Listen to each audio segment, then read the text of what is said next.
It's just inconceivable. I don't know why those bears chased him down. Speaking of moists, I really feel like White Fang was not his best novel. I'm not into that bohemian thing. Welcome to New Hope Theater. I'm Darren Hanson, and welcome to New Hope Theater. Tonight we have an incredible piece for you to watch, a brilliant part of history when it comes to cinematography. It's entitled Jesus and Money. Please pay attention to the incredible intricacy of the editing in this piece, the way that the landscape and the movement of the actors is used in such a way to make you feel as if you are right there with them. You might even smell this, whatever smells were going on at the time. But anyway, it's an incredible opportunity for you, the viewer, to be able to see history unfold in another incredible story. Please enjoy Jesus and Money.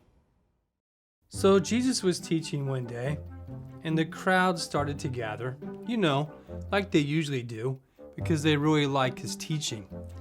This time, Jesus decided to tell them a story. It's kind of like this man. Well, he was kind of a master of sorts, and he went on this journey, and he called some of his servants, and he said, "Hey, I need you to take care of my property while I'm gone.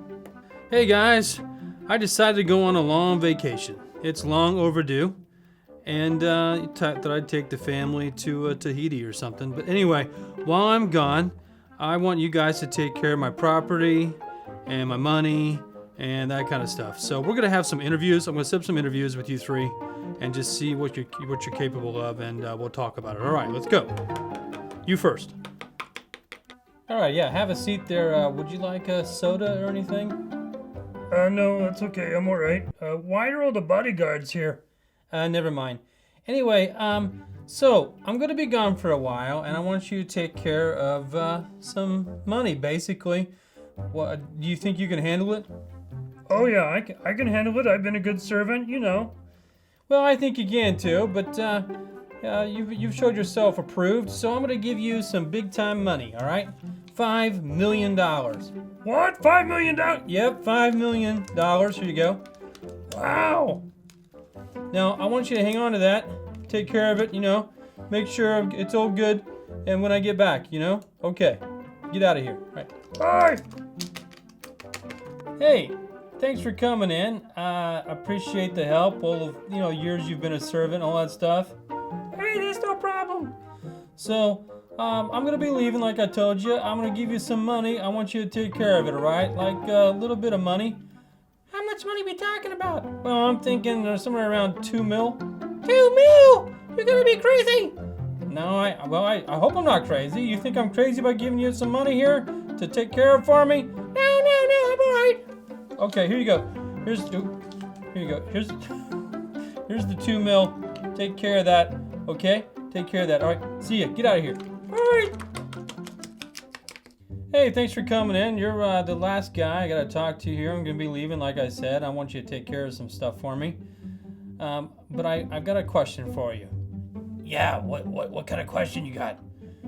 Well, what I want to know is, why do you always wear that helmet? What's up with that? Are you self-conscious or something?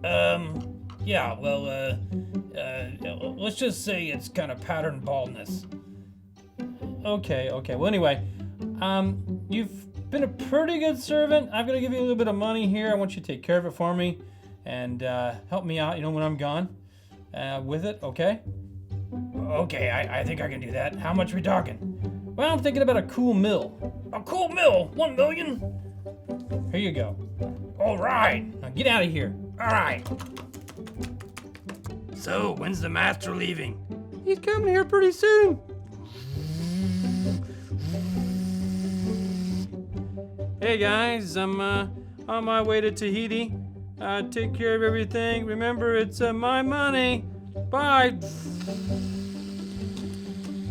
So the first servant, who was given $5 million, went to the marketplace and started trading, trying to make some more money for his master.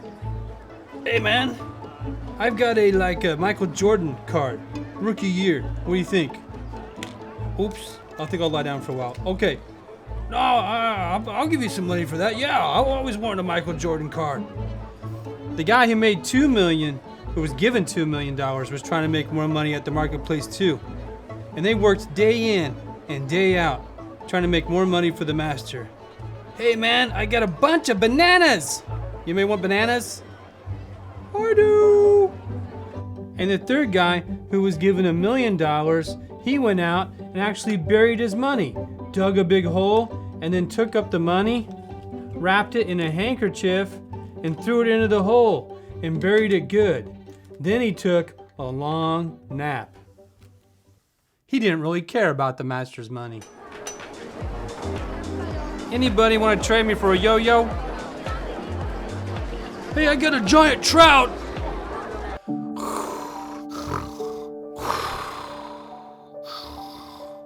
Yeah, I'll give you lots of money for that camel over there. Buy 2 goats, get 1 free!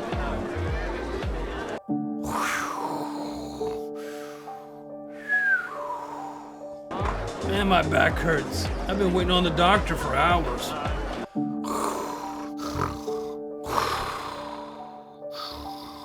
Hey, it's time for the auction, everybody. All right, everybody ready for? We're gonna auction off this straight, big, beautiful sheep right here, and this lady that's sitting on the sheep that goes with it. All right, how we got about sold.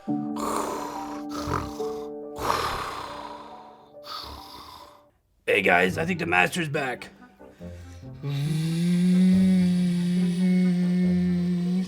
Hey everyone, had a great trip to the islands? Got a nice tan, huh? So anyway, I'm back. I left you guys, 3 guys in charge of my money, my property, that kind of thing. So, number 1, how did you do? Well, not too bad. You gave me $5 million, and I turned it into $10 million. Yeah, good job, number 1. How about you, number 2? Well, you gave me $2 million. I turned it into $4 million. No way, you're awesome. How about you, number 3? Well, I know what a stirring guy you are. I went ahead and buried your $1 million, and I have it for you here because I know you get kind of mad. Hey, now wait a minute. If you think I got so mad, then why didn't you at least put it in the bank and get some deposit or some, what do you call that, interest on it? Why didn't you deposit it then and get some interest? Didn't even do that. That's not good. Okay, number 1, come and get your prize. All right. Yes, master. Going up there to the first step. Okay. You did a lot of good stuff and brought me lots of money there and took care of everything. I'm gonna put you in charge of 10 cities. Woohoo! Hey, what cities do I get? Can I have Chicago? Chicago? You sure you want Chicago? It's in a sorry state. Yeah, I want it. Okay, you can have it. Number 2. Yes, master. Get on up there to the second step. All right. You get to be in charge of 5 cities. All right. Can I have St. Louis? No. St. Louis is always under construction. You can have Indianapolis. Woohoo! Number 3. Yes, master. Get on up there to the third step.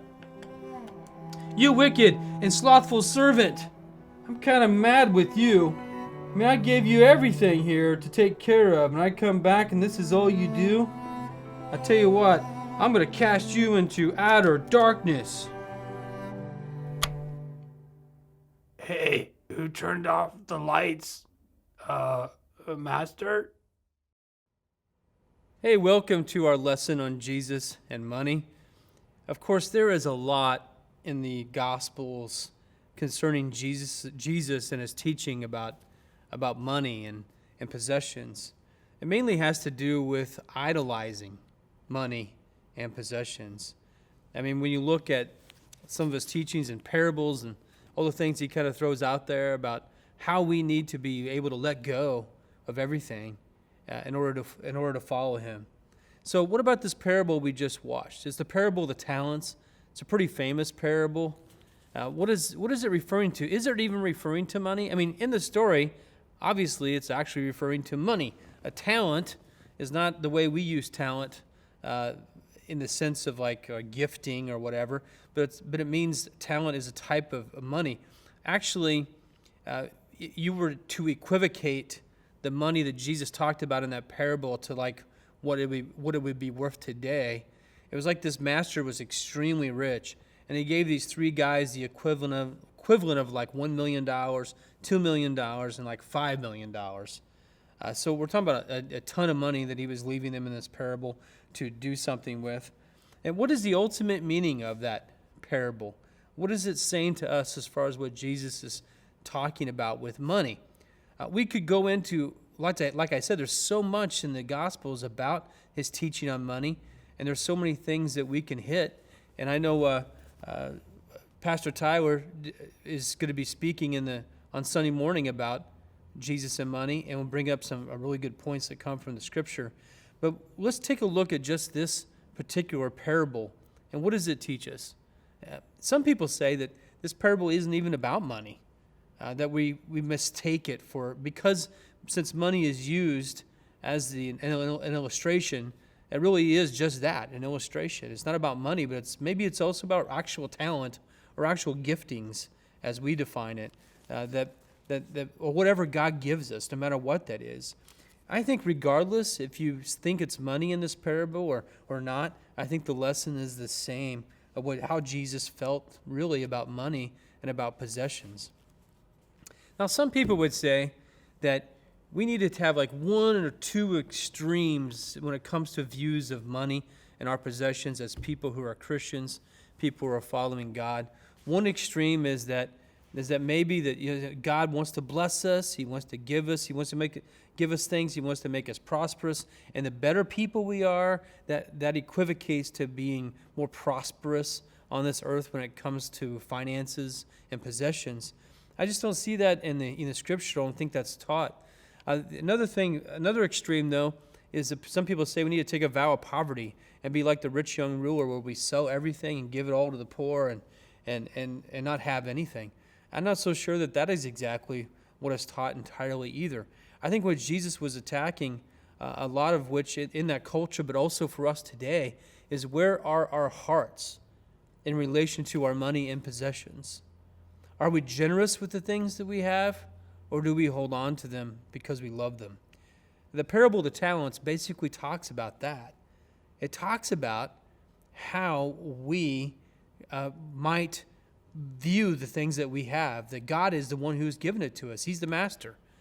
And what are we doing with what we've been given? And you can equivocate that not only to money, like I said, but to time or to your giftings. In fact, I think you might even be able to say that in this passage, it kind of parallels what we do with the gospel even, the actual teaching of Jesus. Do we share with other people, or do we kind of hang on to it and not care? See, the first two guys in that story went out and made other money, benefited that for their master, and then when their master came back, they had plenty to give him. The third one, though, was lazy, buried it in the ground, and didn't even care.